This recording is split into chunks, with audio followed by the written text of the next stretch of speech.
नागपुर के लोकप्रिय आमदार कृष्णा खोपड़े हमारे साथ मौजूद है, इनसे बात करते हैं। सर, किस प्रकार से कांग्रेस ने एक आरोप लगाया कि कांग्रेस ने एक बार तुकाराम मुंडे का नाम लिया, उसके बाद बीजेपी उनके पीछे पड़ गई।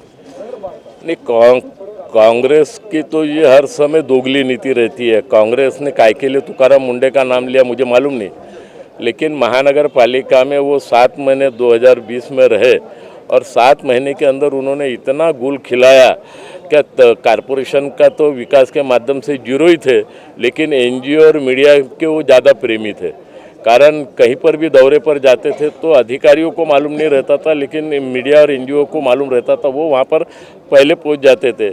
उस समय कोविड का कार्ड था, 5000 बेड का हॉस्पिटल काटोल रोड पे उन्होंने डाला और दूसरे दिन पूरा सफाया हो गया हॉस्पिटल का। करोड़ों रुपए की बर्बादी इस तुकाराम मुंडे ने किया।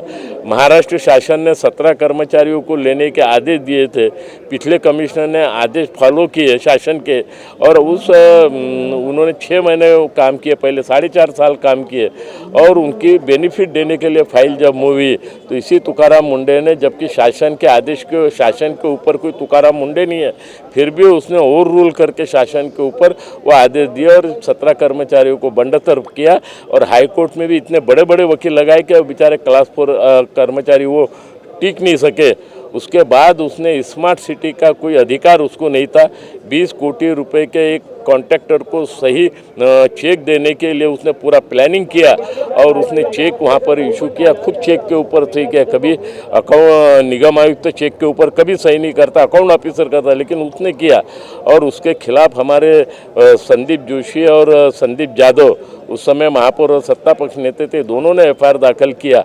और स्मार्ट सिटी की जो हमारी 2 महिला अधिकारी थी जिन्होंने उस फाइल को नज़रअंदाज किया, उस पर सही नहीं किया क्योंकि वो इनलीगल थी, बेकायदेशीर थी, उनको अपने चैम्बर में बुला के उन्होंने टॉर्चर किया, गाला गुप्तार किया। और महाराष्ट्र के इतिहास में ये पहली घटना है कि महिला अधिकारियों ने उसके खिलाफ तकरार दाखिल किया और एफआईआर दाखिल हुआ।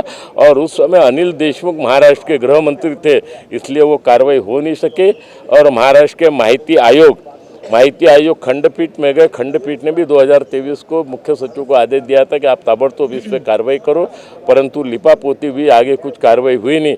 और अभी 2020 को, अभी अक्टूबर को, उसको पिछले समय जो सीओ नहीं था, जो इनलीगल काम किया, उसकी अभी 2 लाइन के लेटर पे मान्यता दी, टोटली इनलीगल है।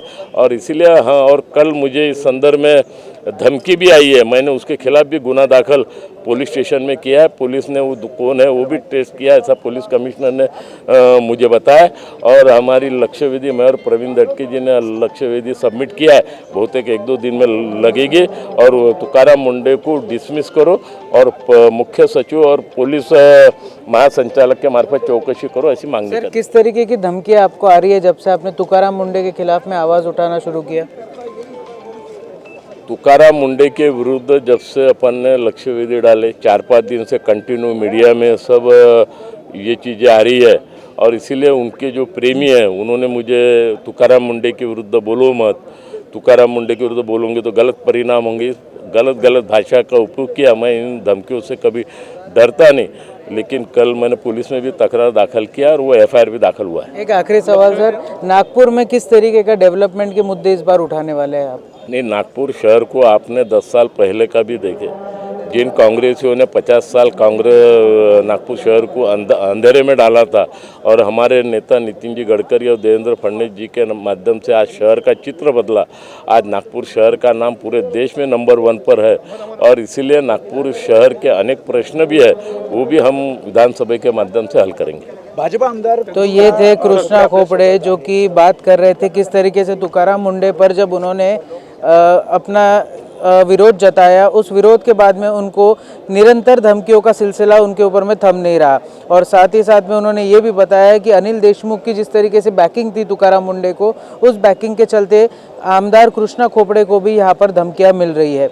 अब देखना ये है कि ये जो मुद्दा है तुकाराम मुंडे वर्सेस कृष्णा खोपड़े का, ये क्या तूल पकड़ता है।